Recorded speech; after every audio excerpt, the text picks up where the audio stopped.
Alright everyone, the last time na gumawa tayo ng Q&A video was when we hit 1,000 plus subs, a little bit over 1,000. And ngayon, umabot na tayo ng 2,000 plus subs, and I just want to thank each and every single one of you for subscribing. I really appreciate having you here.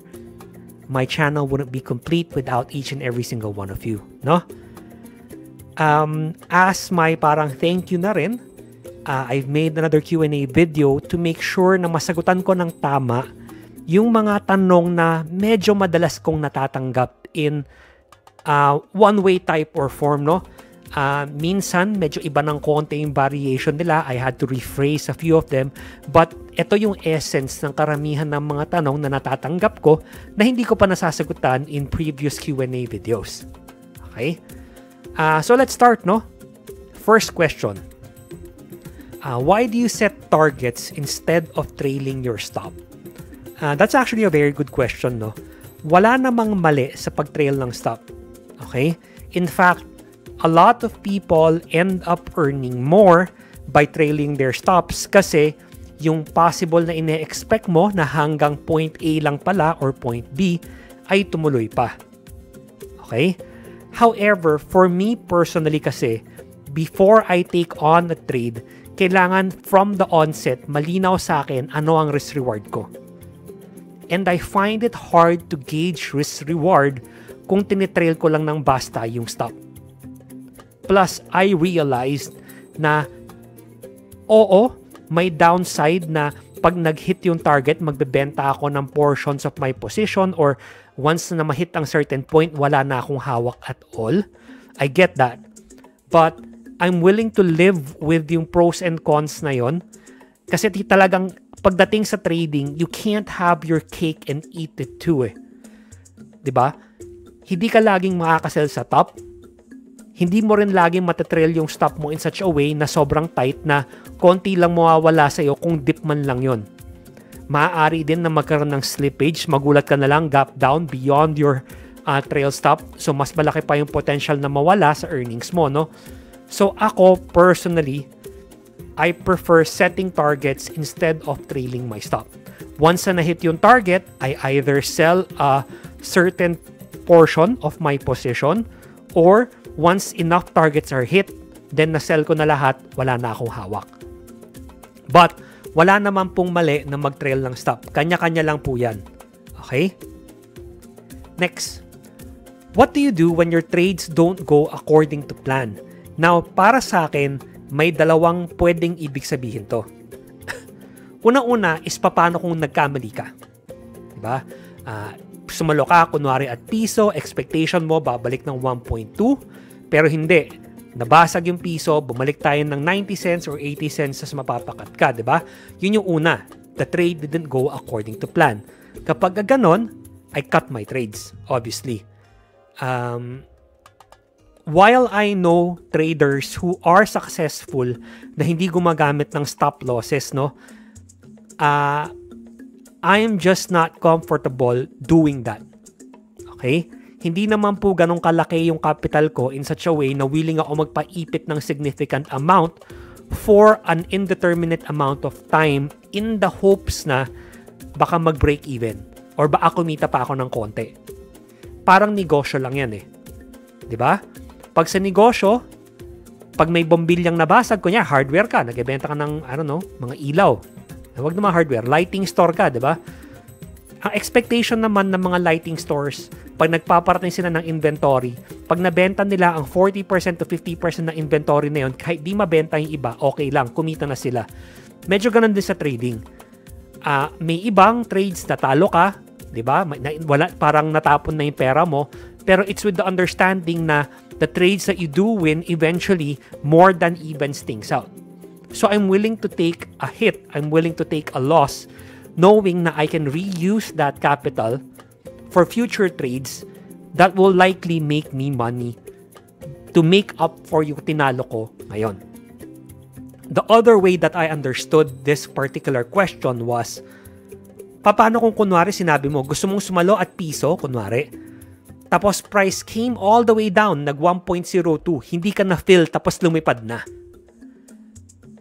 Well, there are instances na kapag ka nagkakataon na pinapanood ko talaga yung chart at the time that I may, okay, may yung operative word dito that I may try to buy earlier just to get in. But for the most part, kung hindi ako sinundo kung saan ko gustong magpasundo, di wala. I am willing to miss out on a trade every now and then if it means na the trades that I do end up taking are trades that I wanted to take at an area I wanted to take, diba? Kompleto lahat. Kaysa na magte-take ako ng trade na pipilitin ko tas masisira yung sarili kong plano because of it, only to see na either A, bumalik din naman kung saan ko initial plinano, or B, mas malaki pa yung pwede kong matalo. Okay? So, that's the way I see it. I'm okay at missing some trades. I'm fine with that. I am not okay with forcing trades. Next. Obviously, lahat naman ng YouTuber or mga nagpo-post sa Investa or whatever, nakakatanggap ng variation ng mga ganitong klaseng tanong, no? Yung buy na po ba or sell na po ba, etc., etc., diba? Now, yung sa mga ganitong instances, kaya hindi ako sumasagot sa mga ganito, kasi depende po talaga yan sa plano nyo Di ba? Parang, how will someone else answer when ka magbabay or when ka magsesell when someone else doesn't know kung ano yung system na gamit nyo, ano yung trade objective nyo, ano yung investment objective nyo, and so on. It's a no-win situation para doon sa sasagot.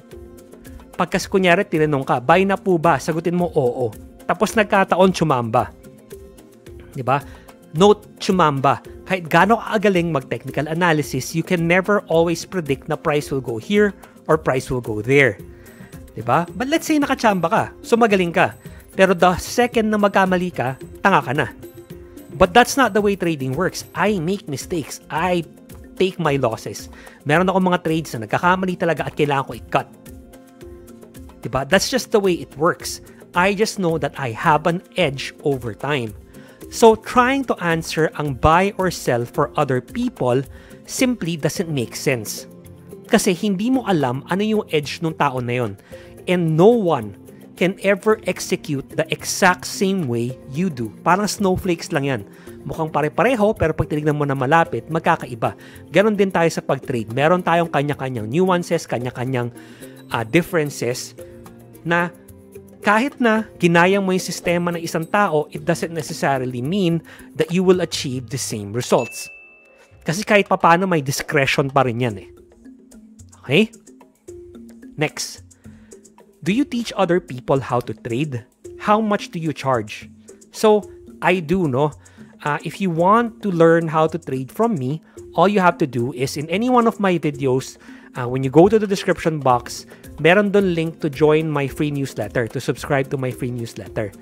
Once you do so, okay, makakatanggap kayo ng welcome email, and in that welcome email, merong Discord link. Just click on it to join. That's it. Okay? I don't charge a single peso for teaching. Wala. Whether it's for the newsletter, whether it's for joining in Discord, free po lahat yun. Okay? Walang singil-singil, wala ring tiers, walang kunyari, kapag sumali ka sa Discord ko, kunyari, tier 3 ka lang. Kapag tier 3 ka, kailangan maging tier 2 ka muna para makuha mo to or makuha mo yan. Walang ganun, no? Masyado akong tamad para gawin yun. It's all free and it's all available to everyone. All you have to do, again, is go to the description box, subscribe to my newsletter. When you get the welcome email, click on the Discord link and join. That's it. Once you join the Discord link, ang pinakamasasabi ko lang, maraming sumasali tapos tatahimik lang. Parang nasa isang sulok lang. Wala kayong matututunan sa akin or from anyone kung ganun kayo. Kung inaasahan nyo na isusubo lang sa inyo lahat, parang mahuhulaan ko kung ano yung nasa isip nyo, ano yung mga katanungan nyo, or if I'm just gonna give buy and sell signals in Discord, then nagkakamali kayo, no? If you want to learn, you have to participate. You have to be active. You need to ask questions. Diba? I said it's for free. I didn't say it was easy. Okay? Kailangan pa rin ng effort on your part. Next. what charting platform do you use? So for my videos, I usually use a mixture of TradingView and Instagrams, no? Depende ko ano feel ko on that day. I'm just being perfectly honest. Wala akong preference in one way, shape, or form when it comes to creating videos. I try to stick to Instagram sometimes just because yun yung mas kilala ng tao, but I switch back and forth as you will often see when you look at my videos. Pero for my personal use, yung personal na may notes ko and everything, I prefer using TradingView. Hindi ko naman kailangan na may live data eh. And even if I did, parang add $1 lang sa TradingView yata or $2 monthly to get yung live data. Assuming subscriber kayo ng TradingView ah. So, for me, I prefer using TradingView. I like yung access ko to more indicators, to more tools in general. And doon ko nilalagay lahat ng notes ko. Okay? But for videos, kung yun yung tinatanong nyo, then I often use Instagrams. How do you set your stop loss? So, as you all know, hindi ako gumagamit ng mga moving averages and what have you, diba? Typically, I set my stop losses below invalidation points. Meaning, kunwari, yung hinihintay kong trade, sinalo ko na, nag-move up, nag-form ng new high, then typically, my stop loss moves up to kung saan yung higher low. Parang ganon. Sinusundan ko lang siya. Okay? Sometimes, I do move down to lower time frames to do so kapag hindi clear sa mga higher time frames. But that's very, very rare. Kung tinatanong niyo naman is paano ako mag-set sa broker, sa AAA kasi, pwede nyong i-preset na. Pwede nyong iiwan as limit order, tapos kapag na-trigger yung stop loss nyo, automatic, mabebenta na lahat. Okay? Tapos may isa pa, ang dami kasing interpretation ng tanong na to, no? Sorry. Do I take my stop losses or do I do my stop losses end of day or intraday? Personally, I do a mixture of both, no? I set a portion of my position na mag-stop loss intraday basta ma-hit yung stop ko. Tapos, kadalasan, nag-iiwan ako ng part ng position ko to stop out end of day. Okay? Para kung sakali mang ma-whip, ganon, may position pa rin ako. But, depende yan eh. Depende sa klase ng trade. If you're scalping, ganon, then I usually suggest na kapag out ka na. Same for momentum trades, no? So, it depends. You need to assess for yourself kung ano yung nababagay sa sitwasyon mo kasi, kung paano ka mag-trade. It doesn't matter how other people adjust or set their stop losses. All that matters is what works for the system that you use. That's it. Okay? And then finally, when will the Anatomy of a Scam series be finished? Now, I do need to apologize a little bit. And I say a little bit kasi I'm not exactly sorry naman. But this series, parang buhay kasi siya eh. Okay? When I started making it, I had a roadmap in my mind na kailangan ganito, kailangan ganyan. But when I sit down and start recording episodes, sometimes nanganganak yung mga episodes eh. Parang kunyari, yung parabolic theory. Ang plano ko doon dapat 1 part lang eh. Ngayon 3 parts na siya. Kasi merong lumalabas kapag ginagawa ko na yung mga slides, record ko na yung mga videos, may lumalabas na, oh nga no, dapat mapag-usapan din to or mapag-usapan din yan. And I do want to do justice sa mga teachings ni Boss Pyfrat. And I do want to make sure na maituro sa inyo lahat ng mabuti. That's why it's a living series, no? So I'm not entirely sure yet kailan matatapos lahat to. All I can do is hope na patuloy niyo siyang panoorin on a weekly basis. Be sure na balikan yung playlist, baka may na-miss kayo. Watch it in order because I do try to make sure na kahit papano may overarching na kwento yun eh. May dahilan kung bakit nauna ang episode A bago ang episode B. Alright, so I do apologize a little bit na hindi ko masagutan yung tanong, but I'm not sorry for attempting to teach you the best way that I know how. Alright? So guys, dito po nagtatapos yung Q&A natin. I hope na nasagutan ko po ulit yung karamihan ng mga frequently asked questions natin, no? Or at least na-explain ko bakit ko hindi sinasagutan yung ibang tanong. Kasi baka isipin nyo, bakit nag-iiwan ako sa comment section ng ganitong tanong pero hindi ako sinasagot? Okay, so I hope na na-explain ko lahat yon. And as always guys, maraming salamat po sa panonood. I really appreciate it. Good luck and happy trading!